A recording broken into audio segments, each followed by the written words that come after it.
تفسیر سائٹ پہ ہے، جو میں نے حوالہ دیا تھا وہ اصل ٹیکسٹ میں ہے. جب تفسیریں لکھی جاتی ہیں تو اس کے ساتھ اصل ٹیکسٹ بھی دیا جاتا ہے، اور وہ اصل ٹیکسٹ میں نے دیا تھا. یہ کتاب تھی جو میں نے ان کو لکھائی تھی، اور اس کو لہرا کے وہ کہہ رہے ہیں جی یہ تو تفسیر ہے. انہوں نے پڑھنا بھی گوارا نہیں کیا. ایک اس بات کا جواب نہیں دیا. دوسرا میں نے ان سے گزارش کی تھی کہ آپ کا یہ دعویٰ ہے کہ یسایہ باب 53 جو ہے اس میں حضرت یعنی مسیح جو ہے اس کے صلیب پر مرنے کی پیش گوئی ہے. تو میں نے ان کو بتایا کہ عبرانی ٹیکسٹ اور جو یونانی ٹیکسٹ ہے جس کے زیادہ تر حوالے نیو ٹیسٹمنٹ میں پائے جاتے ہیں، یعنی حضرت عیسیٰ علیہ السلام سے پہلے جو گریک ترجمہ ہوا ہے اولڈ ٹیسٹمنٹ کا، اس میں اور عبرانی ٹیکسٹ میں ایسا واضح اختلاف ہے کہ بالکل الٹ ہے ایک دوسرے کے. عبرانی ٹیکسٹ میں لکھا ہے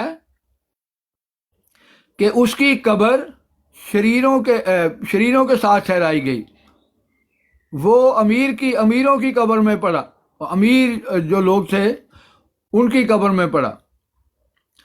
اور جو گریک ٹیکسٹ ہے اس میں لکھا ہے کہ اس کی بجائے شریر مریں گے.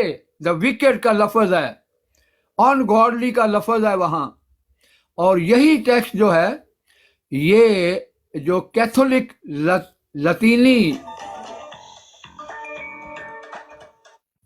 لاطینی ٹیکسٹ ہے اس میں بھی یہی ٹیکسٹ دیا ہوا ہے، جس کو کہتے ہیں ڈووے بائبل، ڈووے رائم بائبل. تو اس میں بھی یہی ٹیکسٹ ہے. اس کا بھی انہوں نے بالکل کوئی جواب نہیں دیا. یہ کہا کہ مجھے اس کی سمجھ ہی نہیں آئی. اور بھائی آپ سیمیناریوں میں کیا پڑھتے رہے ہیں؟ اگر آپ کو سمجھ ہی نہیں آئی تو نہیں سمجھ آئی تو مجھ سے پوچھ لیتے، دوبارہ پوچھ لیتے، سے بارہ پوچھ لیتے. در حقیقت آپ کے پاس اس کا جواب ہی کوئی نہیں تھا، کیونکہ ایک بات آپ کو یہ تسلیم کرنی پڑے گی کہ بائبل جو ہے وہ اس میں تحریف ہو چکی ہے. کہیں کچھ لکھا ہے، کہیں کچھ لکھا ہے، اور بالکل اپوزٹ. اور دوسرا آپ نے جواب بالکل نہیں دیا، اس کا مطلب ہے آپ کے پاس کوئی جواب تھا ہی نہیں. محترم میں تو پن پوائنٹ کر رہا ہوں کہ ان باتوں کا جواب نہیں دیا گیا. پھر میں نے ان کو یہ کتاب دکھائی تھی، یہ ہے دا ارلیسٹ گاسپل. اس کا حوالہ دیا تھا کہ اس میں یہ لکھا ہوا ہے کہ یسوع کی صلیبی موت کا سرے سے اس میں ذکر ہی نہیں ہے.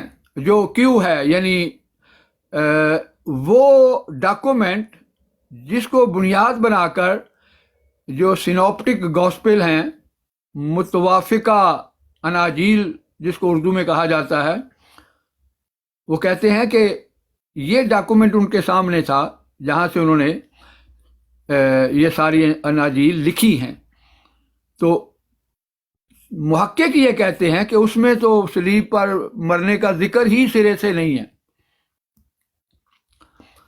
اس پہ یہاں ساتھ یہ بھی عرض کر دوں کہ حکیم صاحب نے یہ تبصرہ کیا ہے، جی مرزا صاحب نے تو تسلیم کیا ہے کہ وہ صلیب پر چڑھائے گئے تھے.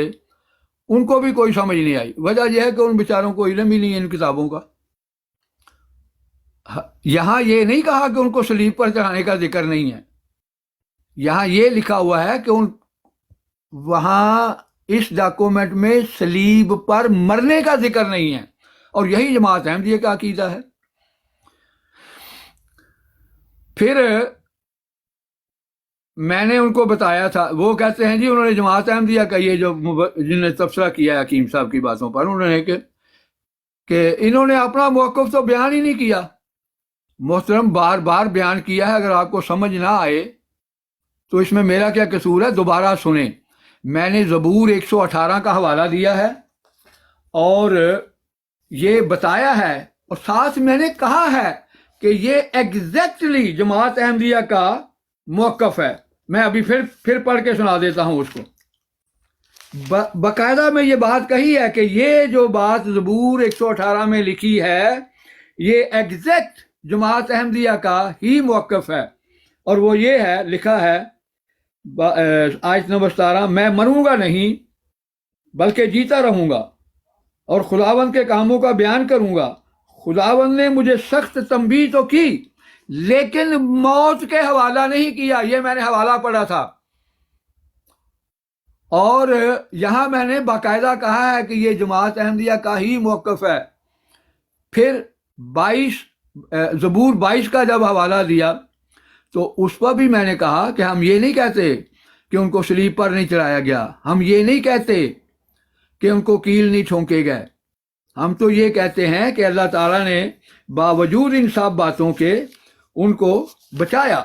اور یہاں بھی میں نے کہا کہ یہی جماعت احمدیہ کا موقف ہے۔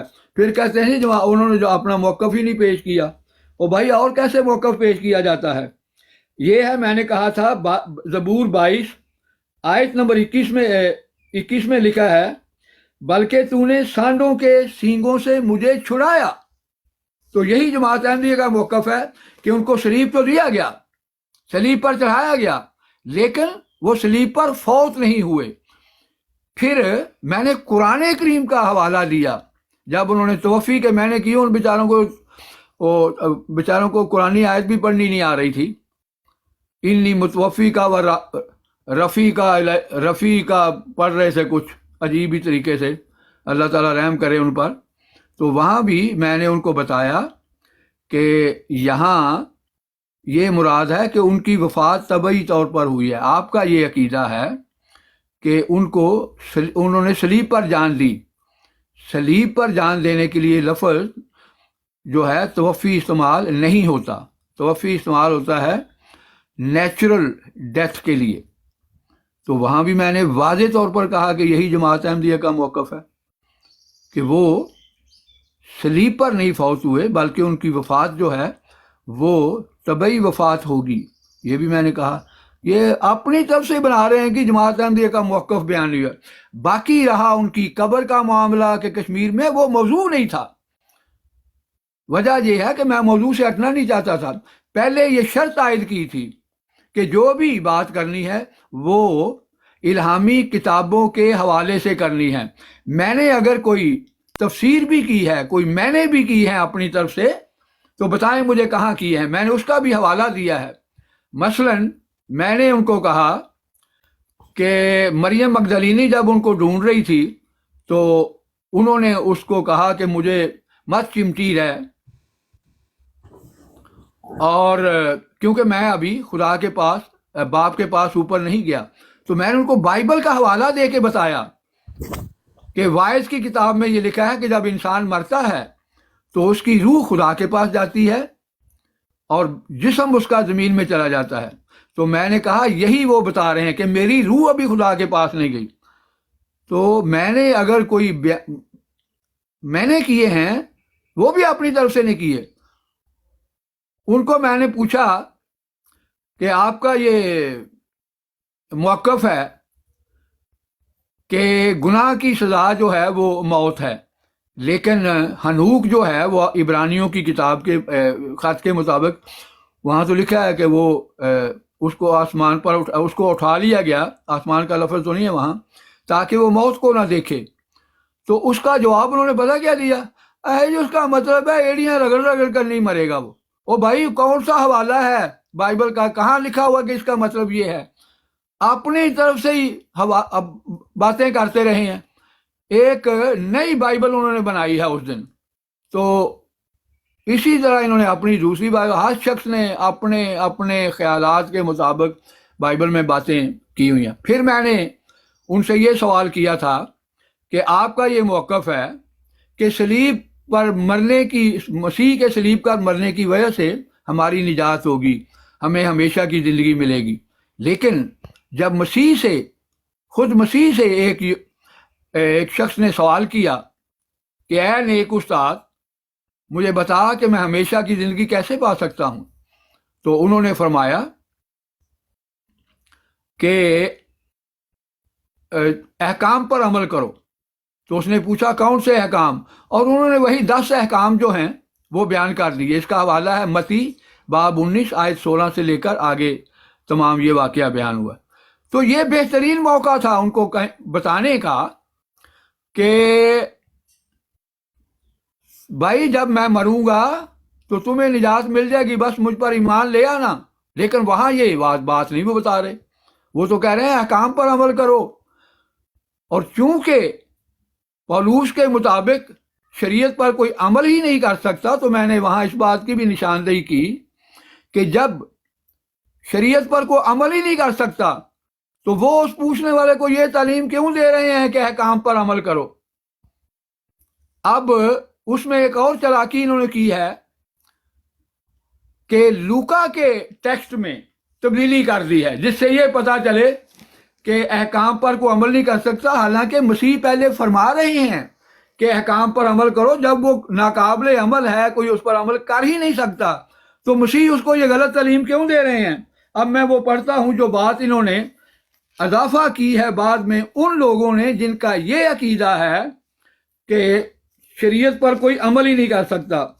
لوکا باب 18 ہے، آیت نمبر ہے جی 22. اس میں یہ لکھا ہے جب اس شخص نے کہا کہ میں تو اس پر پہلے ہی عمل کرتا ہوں، تو حضرت اس کے مطابق یسوع نے کہا، یہ سن کر اس سے کہا ابھی تک تجھ میں ایک بات کی کمی ہے، اپنا سب کچھ بیچ کر غریبوں کو بانٹ دے، تجھے آسمان سے پر خزانہ ملے گا. تو یہاں سے پتہ چلتا ہے کہ انہوں نے یہ تعلیم دی کہ اپنا سب کچھ بیچ کر غریبوں میں تقسیم کر دے. میں پوچھتا ہوں اس طرح تو ایک دنیا کا مسیحی جو ہے وہ نجات حاصل نہیں کر سکتا. بتاؤ مجھے، محترم تبصرہ کرنے والوں سے بھی میں مخاطب ہوں، آپ میں سے کون ہے جس نے اپنا سب کچھ بیچ کر غریبوں میں تقسیم کر دیا ہے؟ اگر نہیں کیا تو یسوع کی تعلیم کے مطابق تم نجات نہیں پا سکتے. یہ ناقابل عمل تعلیم ہے، کوئی دنیا کا شخص اس تعلیم پر عمل نہیں کر سکتا. اگر کسی نے کیا ہے تو بتاؤ. خود مسیح نے اس پر عمل نہیں کیا کہ اپنا سب کچھ بیچ کے غریبوں میں تقسیم کر دیا ہو. بتاؤ مجھے کہاں کیا ہے. تو محترم باتیں کرنی آسان ہیں، جواب دینا مشکل ہے. تو اب میں آپ سے درخواست کرتا ہوں، ابھی اور بھی باتیں ہیں لیکن کیونکہ پیغام جو ہے مختصر رکھنا ہے، آپ بتائیں کہ میں نے کس بات کا جواب نہیں دیا. تو پھر انشاءاللہ ان باتوں کا جو کوئی بھول گئی ہو وہ الگ بات ہے، لیکن انٹینشنلی اور وقت کا بھی تقاضا ہوتا ہے. لیکن کوئی ایسی بات آپ نے پن پوائنٹ نہیں کی کہ میں نے کسی کا جواب نہیں دیا. ایک اور بات کہ جماعت احمدیہ کا لٹریچر نہیں پڑھا جی. محترم ان سے پوچھیں جو کہتے ہیں جماعت احمدیہ کا لٹریچر نہیں پڑھا، پھر پابندی کس لیے لگائی ہوئی ہے؟ لوگوں کو پڑھنے دیں گے تو وہ پڑھیں گے نا. حکیم صاحب سے بھی میں درخواست کروں گا کہ اپنی حکومتوں پر پریشر ڈالیں کہ لوگوں کو جماعت احمدیہ کا لٹریچر پڑھنے دیں، کیونکہ ان کے پڑھنے سے اچھا مقابلہ ہو سکتا ہے ان کا. یہ تو ظلم ہے. حکیم صاحب اگر واقعی آپ سنسیئر ہیں ان باتوں پر تو پلیز میں آپ سے درخواست کرتا ہوں کہ آپ ایک تحریک چلائیں اور اپنی حکومتوں کو کہیں کہ جماعت احمدیہ کا لٹریچر عام ہونا چاہیے. آپ نے تو پابندیاں لگائی ہوئی ہیں اور اعتراض یہ کرتے ہیں جی جماعت احمدیہ کا لٹریچر ان لوگوں نے نہیں پڑھا. کہاں سے پڑھیں بیچارے؟ آپ نے تو پابندی لگائی ہوئی ہے. تو اسی پر میں اختتام کرتا ہوں اور امید رکھتا ہوں جن دوستوں نے تبصرہ کیا ہے وہ ضرور ان باتوں کا جواب دیں گے، یا خود دیں یا محترم کنول صاحب سے درخواست کریں کہ وہ ان باتوں کا جواب دیں. السلام علیکم ورحمۃ اللہ وبرکاتہ.